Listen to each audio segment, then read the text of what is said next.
یہاں پر آپ کو ایک اہم خبر سے اپڈیٹ کریں، آپ کو بتائیں افواج پاکستان گزشتہ 2 دہائیوں سے دہشت گردی کے خلاف جنگ میں مصروف عمل ہے۔ یہ بات سب پر آیا ہے کہ پاکستان میں ہونے والی دہشت گردی کی حالیہ لہر کو افغانستان کی مکمل حمایت و مدد حاصل ہے۔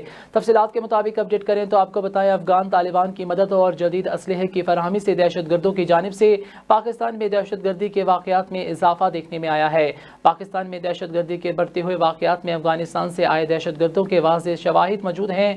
12 جولائی 2023 کو بھی زوب گیریزن پر ہونے والے حملے میں بھی افغانستان سے آئے دہشت گردوں کے ملوث ہونے کے واضح ثبوت ہیں۔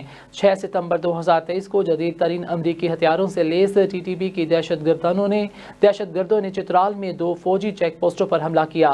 4 نومبر 2023 کو میاں والی ایئر بیس حملے کی منصوبہ بندی بھی افغانستان میں پناہ لیے دہشت گردوں کی جانب سے کی گئی۔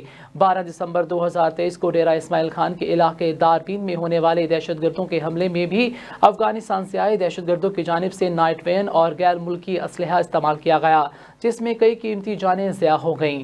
دہشت گردی کے حالیہ واقعات کے دوران شمالی وزیرستان کے علاقے میر علی میں 16 مارچ 2024 کو دہشت گردی کی جانب سے حملے کے دوران قیمتی جانوں کے نقصان کے دانے بانے بھی افغانستان میں پناہ لیے دہشت گردوں سے جا ملتے ہیں۔ یہ تمام حقائق اس بات کی طرف اشارہ کرتے ہیں کہ افغان عبوری حکومت نہ صرف دہشت گردوں کو مسلح کر رہی ہے بلکہ دیگر دہشت گرد تنظیموں کے لیے محفوظ راستہ فراہم کرنے کے ساتھ ساتھ پاکستان میں دہشت گردی کے واقعات میں ملوث ہے۔